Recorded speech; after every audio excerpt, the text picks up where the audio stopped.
Welcome to the Old Souls and Seekers podcast, a podcast that transcends the typical personal development journey. You're not new to this. You've read the books, attended the seminars, and perhaps even tried various coaching programs, yet something still feels amiss. Ilan and Guy have over 2 decades of relentless searching and $1 million invested in their personal growth quest. Here's the revelation. You're not missing anything. You're not even behind. You might have just been searching in the wrong places. In each episode, we'll uncover the most effective, straightforward practices that have profoundly impacted our lives and the tens of thousands of our clients from all over the world. This is about real, sustainable results for those dedicated to their personal and spiritual growth. So get ready to explore and enjoy the show.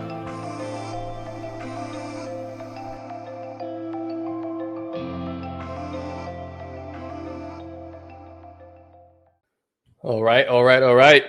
Welcome, everybody. Welcome in. Feel free to say hi in the chat box there when you get a moment. I thought, why don't we do a few just kind of announcements for the community? I think the first one, most pressing, is we have dates for Colombia, correct? Correct. Do you want to give them and make an invitation as to how that works? Yeah. So October 13th through the 20th, we have our next amazing Colombia retreat coming up, which is always absolutely staggeringly incredible. So if you've been on the periphery and wanting to find out what that looks like, etc., just message me either on Messenger or you can email me, Ilan@satoriprime.com, and let me know that you're interested to have a chat about it. Just so you guys understand, it's not just the week that you have with us there. So it's a week of being with Guy and I live and in person, which is always fun. And so we're obviously doing a lot of integration stuff there on top of we do 4 ayahuasca ceremonies. But something that we also incorporate is we offer a 1-month prep time. So we do coaching before we ever make it out there. And then Guy and I also do, it kind of varies, but usually we do like 3 months of integration sessions post, because one of the things that happens quite a bit with this kind of work is people have these ecstatic, amazing experiences and then you kind of go back to life. So how do you integrate all that back into life, right? Because you have these profound experiences, but if you're not going to incorporate and integrate that into your day-to-day living, then it was just a cool experience that you get to share about. So we don't want that for you or for anyone that ever does this work. So if you're interested and you want to have, again, a chat with me about it, again, message me on Facebook Messenger or email me, Ilan@satoriprime.com. And I will be very honest with you and let you know if you can or cannot be a part of this. Maybe it's just not the right time or what you're going through doesn't work. But let's, again, the last thing I want to say is we have 10 spots. Typically the way it works is the spots go first to people in our level 3 program, then level 2 program, and then we open it up to public. So, we will open this up to our level 3 people first. But again, if you have interest, just to let us know to put you in the mix. That's always helpful for sure. Yeah. And I'll just, my 2 cents on it. I was just thinking about this the other day. I've been drinking ayahuasca now since 2013. So this is going on my 11th year of sitting in ceremonies. I've sat in, I lost count a while ago, but certainly, either rounding 100 or right around 100 ceremonies. It has never been not the most interesting experiences I've had, by far. Some of the most challenging to some of the most ecstatic and blissful experiences. And so for those of you guys who are in this work, the really wonderful part is, we've been working with the same indigenous family in Colombia now since 2016. So this is, I think, I want to say my 8th time down there with them, maybe even 9th time down there. And those people have become like family to us. Like we can't even begin to express how rich and honorable it is to go not just do this work, which is profound, but to do it specifically at this location and on this land, and the care and integrity that goes into these ceremonies. And anybody here who's been with us, and there's quite a number of you guys, would probably echo that was one of the most unbelievable places they've ever been to, one of the most incredible experiences they've ever had. And what's really cool is that the work that we do here in terms of awareness, energetics, healing work is just a wonderful parallel to doing ayahuasca. And so, or experiencing ayahuasca, I should say. And so they always comment on how prepared our people are for coming down there and for doing that work, and how vigilant they are about their work, because, they see people from all over the world and all walks of life. And that's something that we hear on the regular basis. So, for those of you guys who are in our L2 and L3, just know that you're going down there about as prepared as a person could for an experience like this. Not that anybody could truly be prepared for an experience like that. Even me, after doing it as long as I have, for as many times as I have, feel ill-prepared every single time. Because you just don't know, it's an act of courage to drink plant medicine every single time, and specifically ayahuasca. So it's incredible. Obviously, we love, there's so many of you guys. It's always funny for Ilan and myself, because sometimes we'll have clients that have been with us for 2, 3, 4 years. We know them so intimately, but we've actually never met them in person. We have clients as far as Sydney and other places in Australia, to the UK and all over Europe and stuff like that. So it's not like we can call them up to have a cup of coffee, but occasionally come and travel to San Diego or to Florida, and we get to meet them. But a lot of the times, Colombia is one of the few places that we get to meet them. Ilan and I haven't actually run our own. I don't know how this has happened for so long, but Ilan and I haven't actually run a stage on live events since 2016 personally. Yeah. This is the one thing that we have continuously done year in and year out. And it's our favorite place thing to do in the world. And it's as special every time as we go as it was the first time. So if you're interested, definitely have a conversation as soon as possible, because it always fills up fast. That's the reality. Mm-hmm. Cool. So on that note, I was on a call with coaches today, and a lot of stuff came up. So we do a bi-monthly call with our coaches, because training and development is an ongoing process for me and Ilan included. We're always doing something. We're always working with somebody. We're always looking for reflection or an outside perspective, or to work with a teacher who's doing something interesting. And so, for us, mostly that kind of stuff happens on a weekly basis at very minimum. Just like you guys, and just like we recommend to you, we do our minis regularly. And, I want to kind of just get back to a really fundamental piece here, which in retrospect seems pretty obvious, but I think it's always worth kind of having a conversation about it, which is just in my experience, let me kind of back this up a little bit. In my experience, the number one thing we can all be doing if we really, really want to accelerate our work is learning how to accept where we are, which for a lot of us, when we're suffering, is the most difficult thing you could ever ask somebody to do. Because to be with where you're at, truly and wholly, in an honorable type of way, is truly an act of courage in a way, right? Because it goes against every fiber and grain of your being. And a lot of you guys come to us, right? And obviously you want to get out of some kind of situation. You want to get out of some kind of mental loop, some kind of emotional experience, some kind of relationship, whatever it is that you come to us to transform.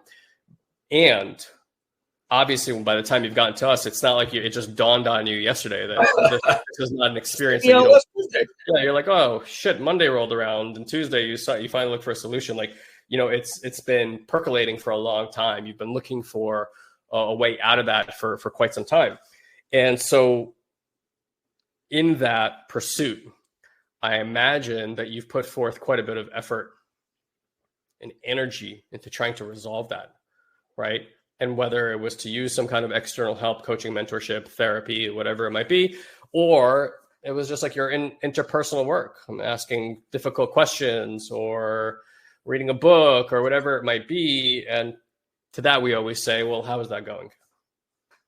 You know, if that all that stuff worked, if all that efforting worked, you probably would have never made it to our shores. You probably would never be in our programs, and you probably wouldn't be, you know, leveraging the things that we work on here.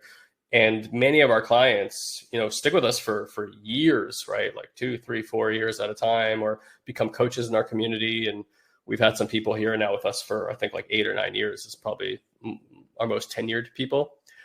And so again, like, why would they stick around also for as long as they have? Because it's not like they don't have the fundamentals of the teachings, right? But what I think we all come to understand eventually is that none of us should be playing this game of life on our own. We certainly shouldn't be doing transformation or healing work on our own, because it doesn't matter how far into it you are, there's always something more to uncover. And there's always a place that hypothetically you can get pulled back into your old stories and trapped in old programming, because that stuff is deeply tied to the fabric and morality through which you were taught and conditioned to see life through. You know, I was joking with our community that there's, I don't know, I think like something like 33,000 religions and different, you know, ways that people grow up to believe about this world. And I always find it hilarious when it's like somebody comes along and they're like, I got the one. I'm like, all right, so the other 32,999, like, don't know what they're talking about. Like, statistically improbable, even at the most logical of levels. And so we were having this beautiful conversation about like, what is it that leads to surrender, which is another way to saying to unconditionally love that aspect of yourself. And I'm bringing this forward because my offering is that I have not been able to see anybody move beyond what they're in until they have fully accepted where they're at. Mm. Because there really is no amount of efforting that you can do to get out of it. Otherwise, it would have worked already. And in order to meet yourself there and learn how to unconditionally love that aspect of yourself and honor it and realize it's never been trying to hurt you, it's just being used as a vehicle to teach you. But in order to sometimes accept aspects of ourselves, it's very easy to conceptually tell somebody, you should accept this about yourself. And they go, I should accept this about myself. But does that ideal change one iota about your ability to truly accept that aspect of yourself? I say no.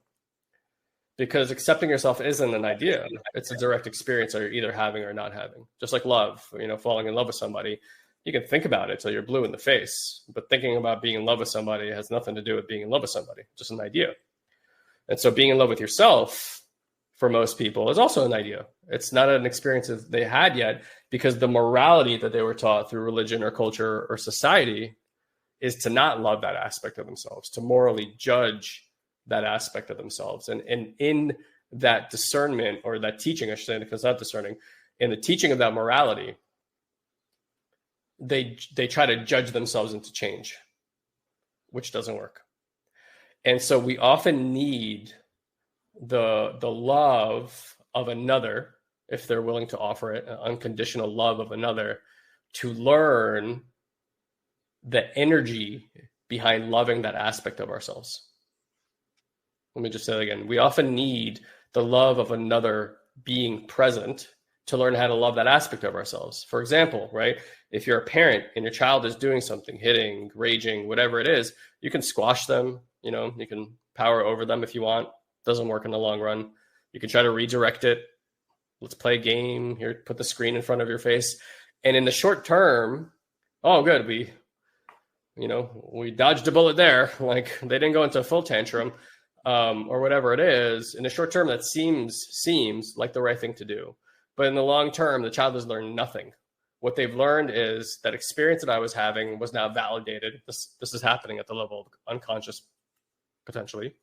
Is like, the experience I was having was not valid. It's better that I go have this experience over here.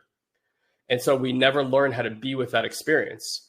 And so unconsciously, we learned that experience is unlovable because it wasn't loved, or we didn't have the perception of being loved while that experience was happening. Well, we were having that experience, if that makes sense, I hope. And so this is often the beginnings of trauma. This is where trauma roots itself. It's in these subtle acts of not being able to be, or somebody not being with us when we were being that way. And so it's like these lessons that we're picking up from religion, culture, society, right, are not even like, it's not like we're given a book and they're like, here are the lessons of society. We literally unconsciously pick them up. there is a reason obese parents, generally speaking, have obese children. They're picking up the morality, right, and the culture of unhealthy habits, or vice versa, right? If you're like too strict or whatever it is with diet or exercise or whatever it might be, it doesn't really matter what side of the pendulum you're on. But bottom line is, we can't help ourselves. We pass on that which we believe to the people around us through so many different ways.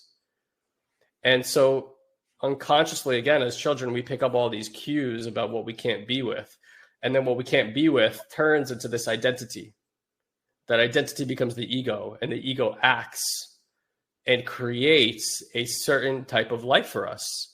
And then we're stuck in that.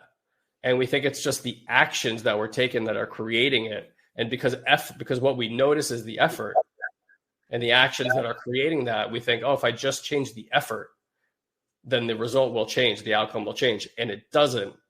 And then we're stuck. It's so frustrating, right? Like we literally cannot see our way out of it. And because what we miss is the underpinnings, which is that the thing that created that identity, the ego, and the action that came from it was this unconscious belief system about not accepting who we are in the first place.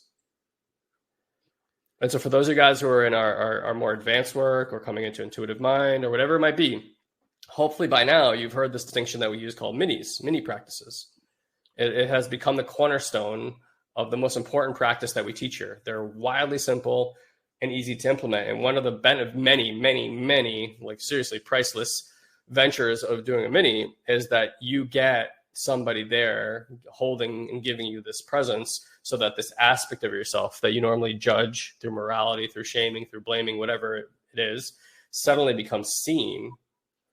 And there's a little part of you that recognizes, oh, somebody's here is with me, presencing this, and it suddenly makes it easy and potentially the first time that you've ever accepted this aspect of yourself in your whole life. And then the magic of that moment is that in the acceptance of that thing is where the thing begins to unravel in the first place. And that is where it lets go or begins to let go and starts rerouting itself in new ways, or gives you the opportunity to at least be in the discovery and curiosity of what else could I be if this part of me was loved wholly and completely and was no longer met with judgment of any kind at all. And truly, to kind of come full circle on this, it is an effortless act that requires no action at all.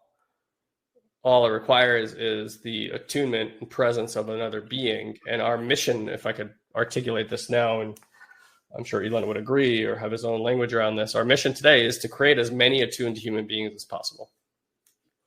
To help people cultivate inner attunement.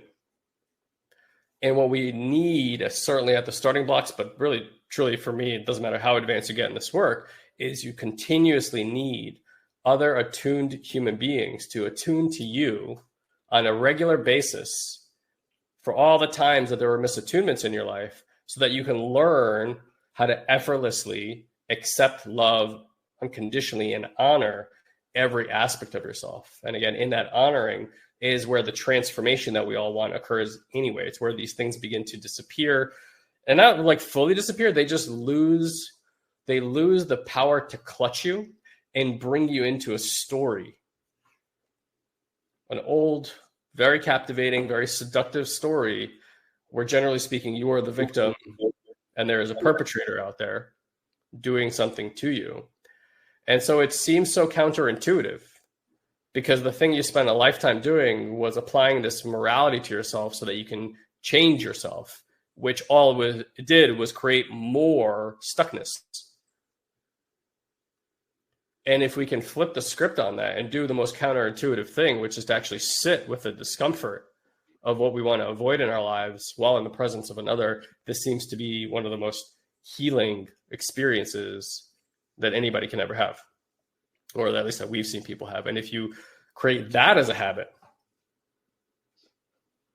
then I just see endless potential for humanity as the foundation of who we become, both interpersonally and then how we share it to others, is a state of unconditional love.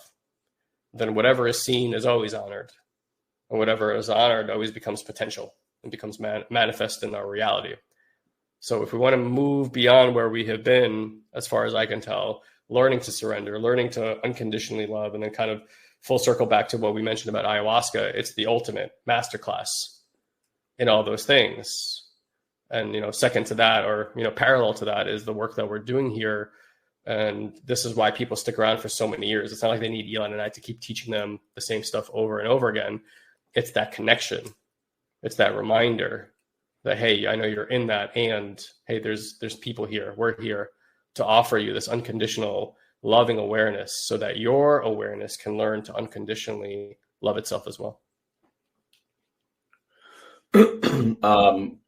One of the things that I was just talking to someone, a person that just joined us in our program, and he was sharing just some things that were happening in his life. And I was just very present to life is the ultimate teacher.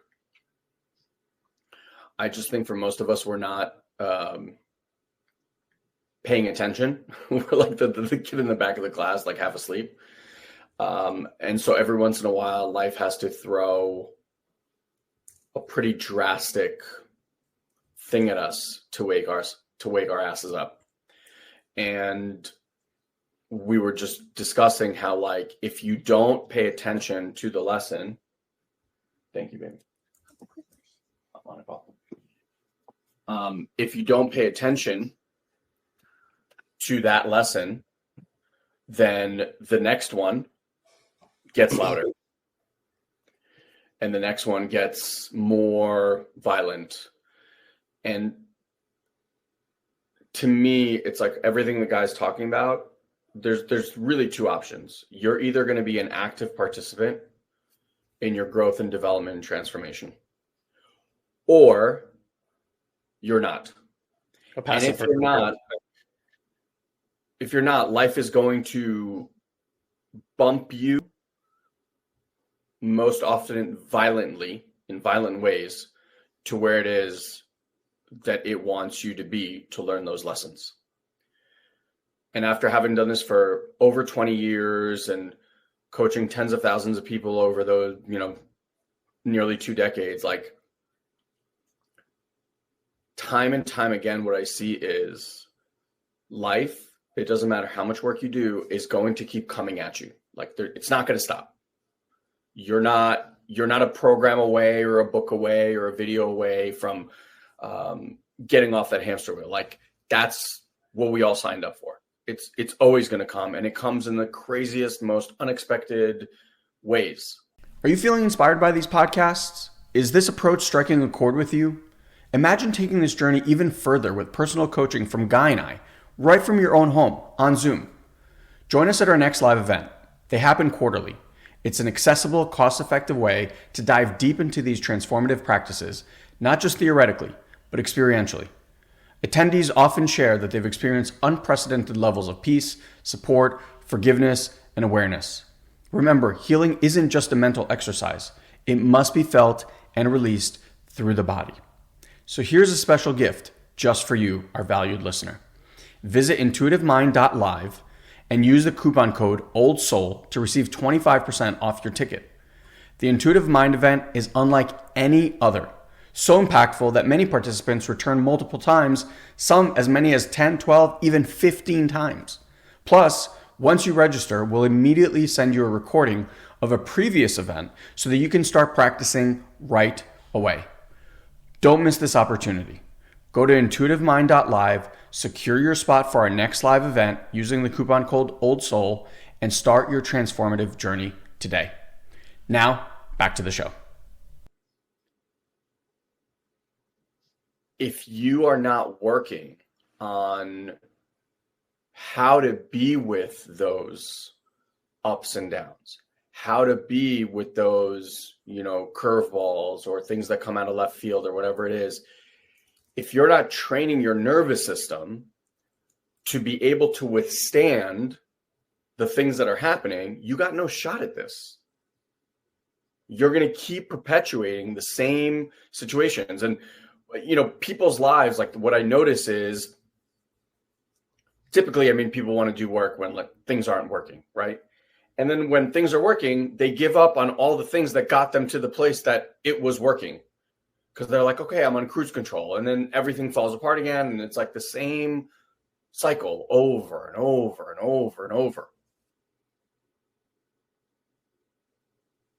To me, it's like, if that's going to keep happening, you know that. And my guess is that you guys all agree, like, life is going to keep happening. You know, your work situations are going to change. People in your life are going to get sick, pass on. Things are going to happen with your health. Like, it's inevitable. It's all coming. Shit's going to happen in your country that's unexpected. Like, fucking COVID happened. Like, who knows? It all happens, right? If you're not working on ways to be with all of that, then what are you actually working on? Do you want to be able to, like, just, you know, like, constantly, like, what's it called? When you're like, not trudging water. What are you when you're like trying to keep yourself afloat? What's that word? Trudging? When you're in a boat? Treading water? Is it treading? I think you're on the right path. I just can't get it myself right now. Trudging. Yeah, you're right there. Somebody will say it. When you're like, you know, like when you're like just treading water. Treading, right? Yeah. So it's like, yeah, treading. So look, treading water is exhausting. And then all of a sudden the wave comes and you're like, and then your baseline is like treading. To me, that's how most people live. They're just in pure survival mode constantly. And it's just like hoping not to do that. And then, I don't know, my grandma used to be amazing at this. I can't do it on the water more in life. But my grandma could just like float on her back and it didn't matter. Waves were coming, waves were going. She's just floating. And I used to look at it and be like, oh my God, that's so incredible. And that's kind of what I feel like in life. If you can just get yourself to that place where you're not exerting all this energy and you're literally just floating there, riding these waves, then guess what? It doesn't matter how big the waves get.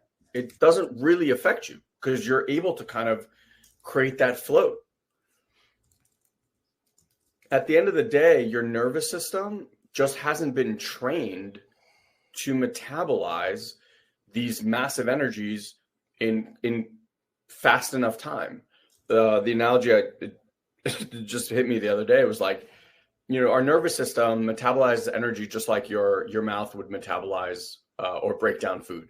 So if I gave you a slice of an apple and you put it in your mouth will easily be able to break that down into smaller pieces so that you can metabolize it and put it in your system. But if I took a whole apple and stuffed it in your mouth, guess what? You're going into panic mode, right? Can't breathe, can't chew, can't this, can't that. And that's kind of what happens. So as we expand our ability to be able to break down these things into smaller, bite-sized, metabolized pieces, you don't have the same responses. Your body doesn't go into fight or flight. So you're not hijacked. You're not going into these states where like panicking and figuring everything out and constantly in the space. And I don't care what it is that you are dealing with in life. There's not a single thing right now that someone can tell me like, oh, this is happening in my life, that resetting and downregulating your nervous system won't benefit.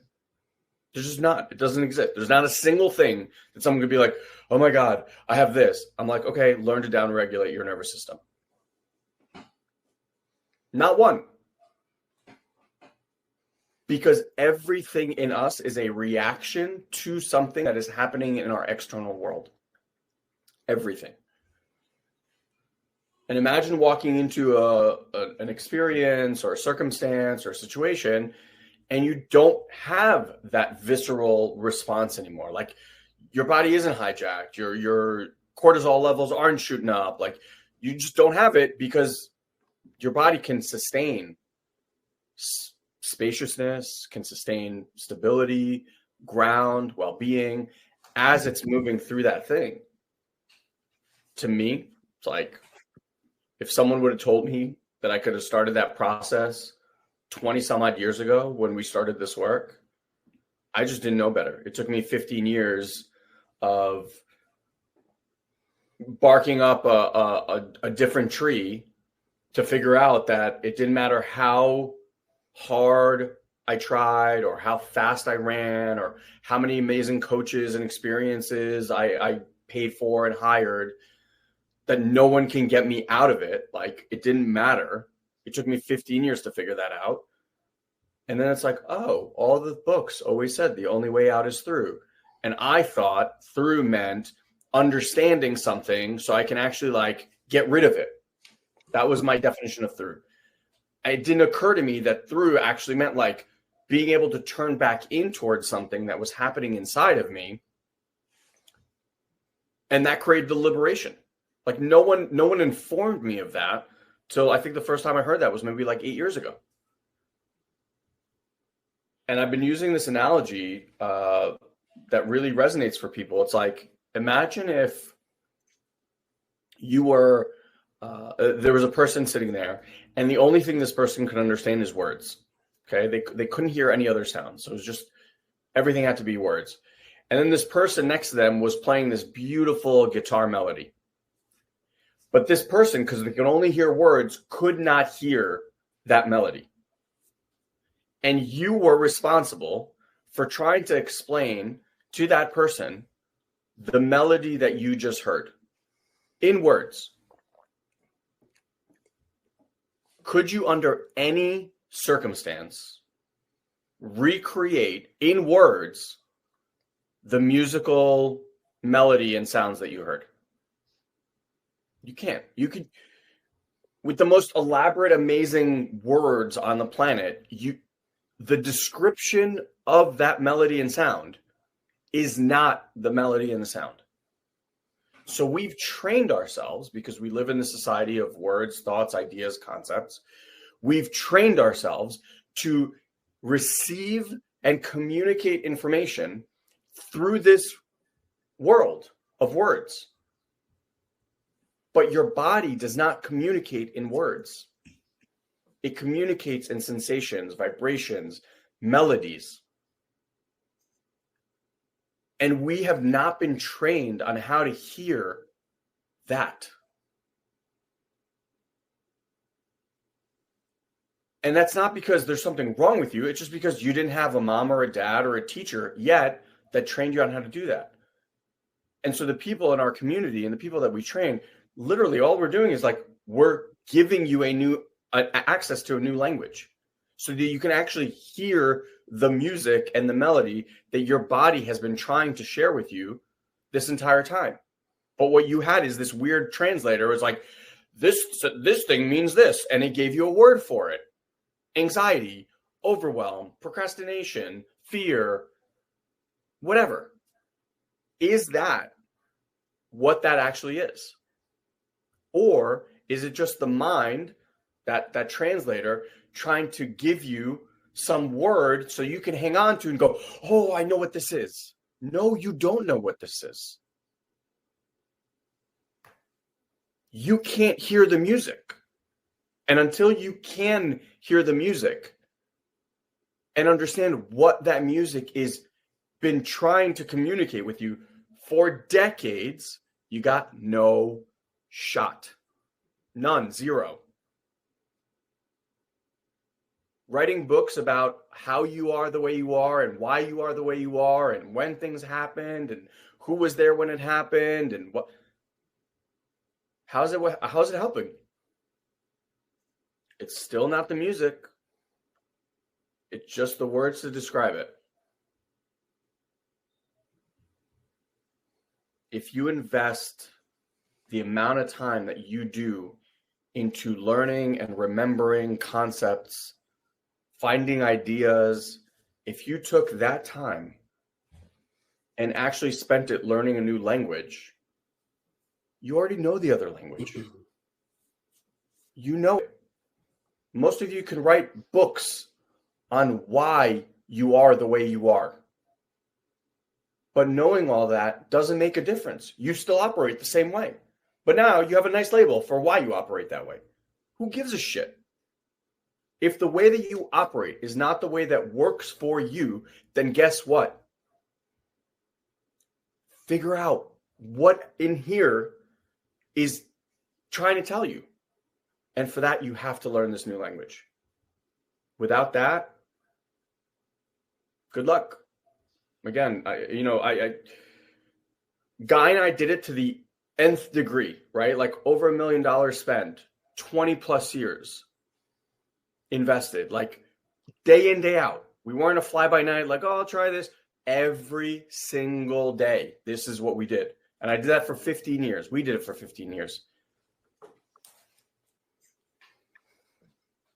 Most people are not as committed as Guy and I, like from a time perspective, a money perspective, all of it perspective. So if we did that for that long, for 15 years, and got to stuck world, what chance does anybody else have? To me, it's like, dude, I know you have wants. I know you have dreams. I know you got things that you really want to do. Are you willing to give up on those things? Because every day that you spend stuck in your head is a day that you're basically put a big X on the calendar. That's a wasted day. Every day. And people talk a big game about what they want and don't want and how they want their lives to be. But when it comes to taking the action and doing the work, people don't. And that usually comes from a fear, a doubt, some rational thing like, I don't have time, I don't have money, I don't have this, I don't have that. All of which really great stories that your mind tells you that you just buy hook, line, and sinker. Very reasonable. Very reasonable. Yeah. Doing this work is not reasonable, Stepping outside of our belief systems is not reasonable. Looking at yourself, sitting with things that are uncomfortable, they truly are. They are unreasonable requests. When Ilan was talking about all the work that we did for 15 years, there was a period of time that we were, I don't want to say forced, right? But strongly suggested that we should do things that were very unreasonable. I remember, for example, like going to a gas station, filling up your gas, and then pretending you didn't have money to pay for it, and going to ask a stranger if they would cover it for you so that you can go home or something like that. There's kind of unreasonable requests. And again, it wasn't to scam anybody or do anything like that. It was really to have you step out of your comfort zone and also see that support is out there, that there's people that want to help you and offer things if you are just willing to ask. And most of us are really, really not willing to do that.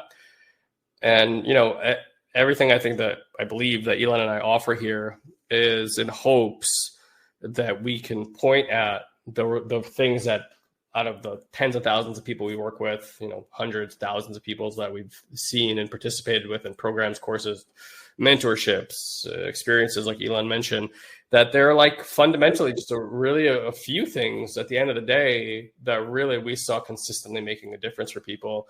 And what we always attempt to do here is to boil those things down to these simple things. It's why we bang the drum of doing minis as much as we do, because in all the years and all the crazy breathwork practices and medicine journeys and fundamentally we're okay, well, like Ilan said, most people are not going to give the time and effort to investigate themselves. And again, these are reasonable things. There's so much to do in life, so many experiences to have.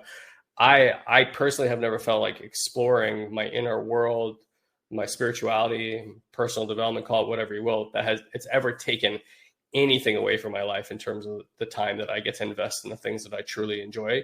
If anything, it's made those things that much more enjoyable for me. And so that time invested in doing work, and sitting with myself and exploring my inner world has only made my outer experiences that much more pleasurable. And so it's always kind of worked hand in hand anyway. But suffice it to say that, everybody gets to choose their level of commitment. I don't know if you guys remember Fight Club, because that movie's pretty old at this time, but there's a scene in there where he asks him, they don't give the main character's name, they just call him narrator in the credits, but he's talking to Tyler, and he says, why didn't you include me in this? He goes, you choose your level of involvement, and that's kind of how it is. It's like, we all get to choose whether we are going to be, like Ilan said, either an active participant in our evolution and spiritual realization, which is happening to everybody, or a passive one. My experience is that the people who do it passively take a lot of lumps to the head, a lot more, and go through a great deal of more suffering in their life, in their relationships. People share stories with us all the time, and I'm always a little bit beside myself when I hear the harsh realities that people live in and create for themselves and others simply because they don't have an ability to sit with the discomfort that's in their body. And so they create havoc in their environment. And there's a real big downstream impact on how that impacts their family members, even children, health, so many things that are easy to take for granted until they are pulled away from you. And I'm always sitting there as people share these stories with me, and I'm like, if only that person had gone to do a program like that, or learn how to sit with themselves or somebody else so they can get support around that, then they wouldn't be, this wrecking ball that's moving through their own life. And it's like, some of these things that people deal with they're not fly by night things. They're not things that go away in a year or two from now. There are things that live with them for the rest of their lives. And, there's this old adage with entrepreneurialism and digital marketing and network marketing and blah, blah, blah, that they always use on you to convince you to take action in a person's business. And essentially, it's like the second best time to get started is today, right? It's like, where are you going to be 5-10 years from now? And the reality is you'll probably be pretty similar to where you are today, unless you do something on a regular basis to change some of the habits or some of the energetics that are creating these outcomes in your life that are on repetition. And like we all live in these loops. We all live in our patterns, negative patterns, call them whatever you want to call them.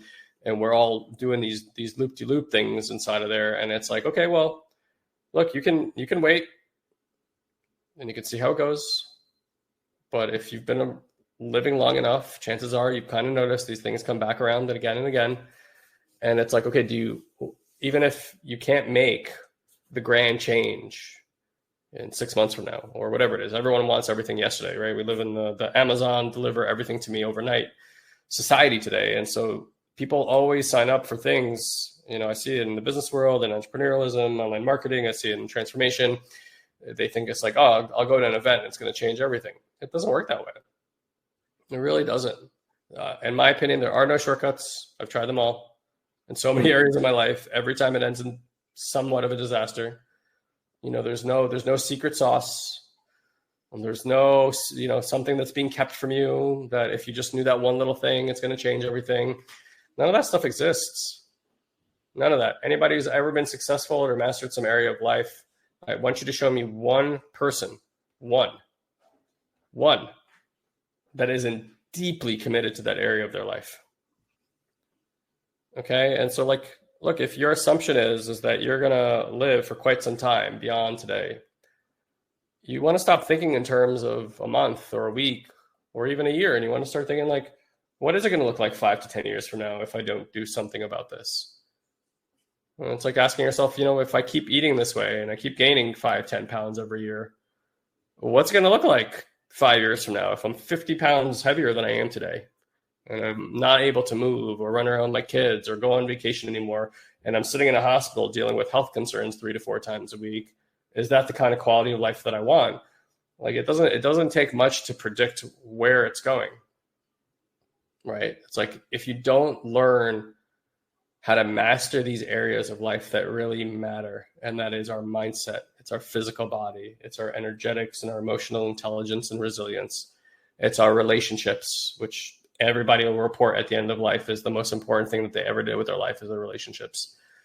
And you don't learn how to cultivate and nurture those things, even if it takes you 5 or 10 years to figure that out or make some upgrades on the way that it's being currently operated or lived in, I think that's a valiant effort on your part, and you will probably not be sorry for making that effort to make those areas of your life better. And it's totally okay if you fumble it up and you mess it up and you stumble and fall as you go, because that's what we did over and over again until we found some little things. And look, our only principle in doing everything we do here at Satori Prime is to hopefully help you navigate towards and incubate you in an experience that ultimately accelerates that learning process, so that you don't have to bump your head against the wall as many times as these two bozos have to do. That's words coming out of our mouths. And that's really what it all comes down to. And that's really the point of mentorship and coaching and teaching and all these kind of things. And it's a reason we always have one too, because it's like, I will take one stitch, one iota, 1% improvement in how I operate in this world on a regular basis.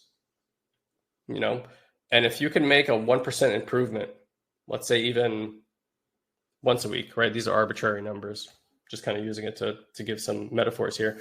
But if you can do a 1% improvement on any aspect of life once a week, that's a 52% improvement by year end. 250% improvement within 5 years. That's an unrecognizable life.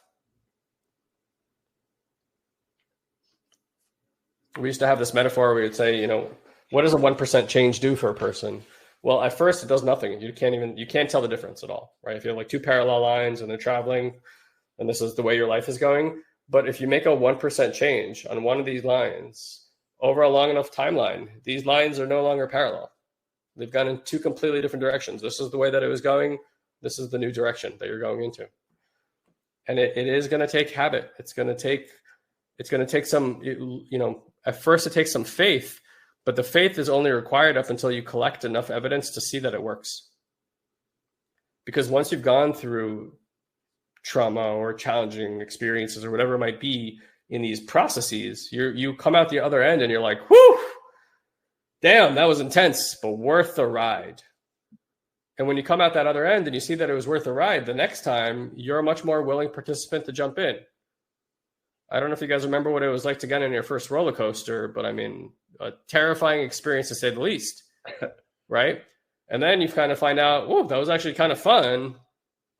And then you like can't wait to go on another roller coaster. Like Ilan and I used to go to Six Flags Great Adventures in New Jersey quite a bit.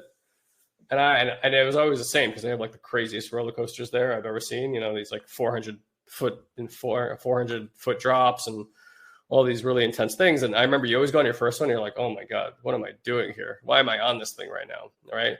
But then you get off that first one and you just cannot wait to ride the other roller coasters. And at that point, you're like, the bigger, the better, the more intense, right? It's like, and then you're just giggling and laughing and having this wonderful experience and all that kind of stuff. And that's really what it is. It's like, we all just need to have that experience within our own lived experience.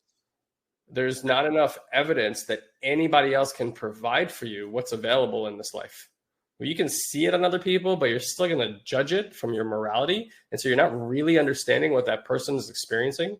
You just have ideas about it from your own perspective. And that's not it.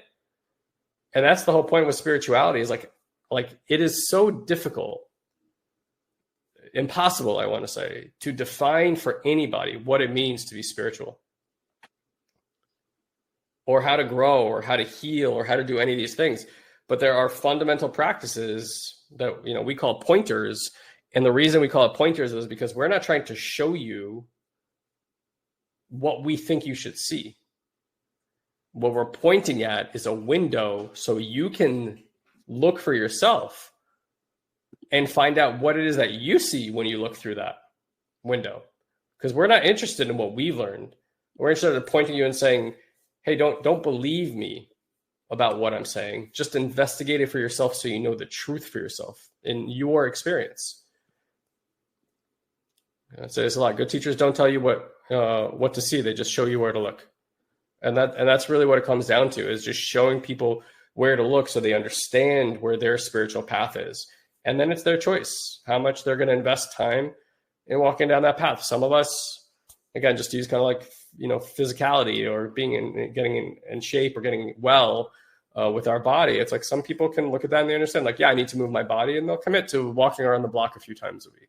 Other people will commit to going to the gym 5-6 times a week, right? Just different level of commitment, not right, not wrong. It's just that's where that person's at, and that's what they feel they can give their time and energy for. And when it comes to our spirituality, there's nothing more fundamental about a human experience than your perspective and how that perspective invites lessons, sometimes very challenging ones, into our lives.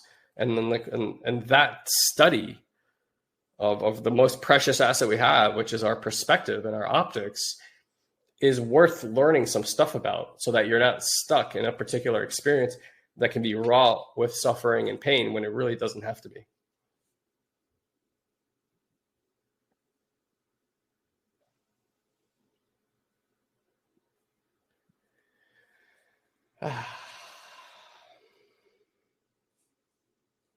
Life, y'all. Yeah. Yeah. By the way, Guy put up the link, June 29th, June 30th. Like, if you haven't come to a live event, definitely make sure that you're there. He put the coupon live 25 there for you. Yeah, this is, look, tapping into the community and being able to find people to do these practices with is integral to this. So, the live event is an amazing opportunity to do that and find the people. So don't miss it. June 29th, June 30th.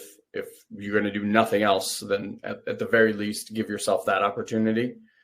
And then again, if you're ready to move on and you've been in our ethos for a little while, again, just email me, find me, let me know, hey, listen, I'm ready, and we'll get you sorted and figure out what the next best places for you to go are.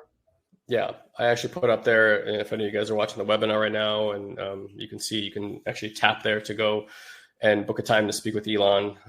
There is a small registration fee. I think it's $100. I don't really remember off the top of my head. Let me see. I think it was $111.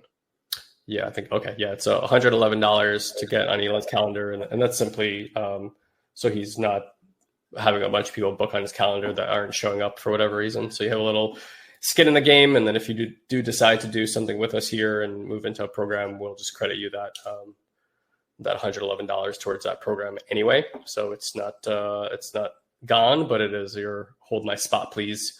And letting us know that you're serious about really investigating this work and not just being a person who's kicking tires and, wasting time by gathering more information. You realize that, again, we can do a video small, by the way.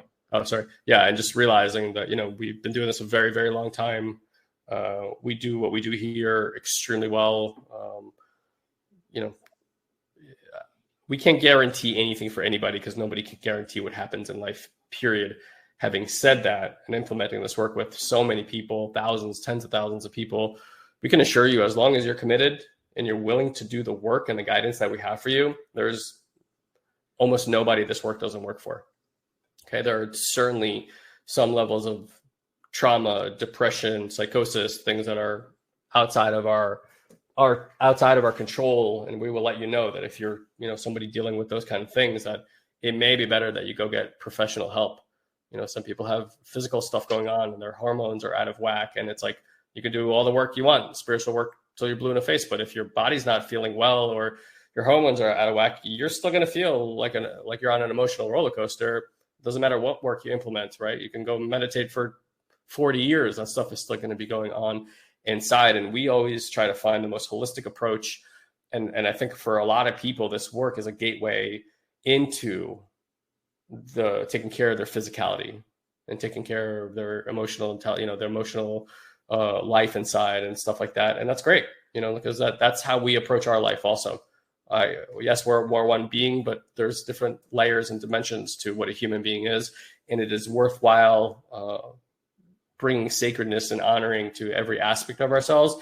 Because again, if I'm doing all my spiritual work, but my physical body, I can't walk up a flight of stairs or hold my children or run around with them for whatever reason, that feels to me, and no judgment, like a really big miss. And of course, we want you to experience well-being in every area of your life. And, this is our our way of helping you reshape the foundation from which you experience yourself from, so that you have access to make all those other areas of your life and more approachable and easier to transform, because it's all going to start with how you think about it and how you look at it and how you feel about it. So I think we'll wrap it up there. Thank you guys for being here as always. Please register for the next one. If you haven't, you can go to satoriprime.com/register if you aren't on these already, and you can actually schedule them so they're always booked in your calendar, full out. So love you guys. We'll see you on the next one. And if you have any questions, please do not hesitate to reach out to myself or Ilan. Please take care. Have a great week. Hi, everybody. Thank you, dear one, for choosing to share a bit of your day with us. We value you greatly. And as a way to give back and help you to deepen these practices, we want to invite you to join our incredible community on Facebook. You can do so easily by going to joinoldsouls.com and ask for an invite. This is our private community where old souls and seekers are able to grow and share their journey with others. We hold exclusive weekly live streams, we answer your personal questions, and offer valuable insights that we won't be able to share here on the podcast. So again, just head to joinoldsouls.com and grab your invite today. And as always, if you enjoy this podcast, please head to iTunes and leave us a review. It's the only way other people can find this show. So if it's making a difference in your life, please share the love. Until we meet again, have an amazing week, dear one.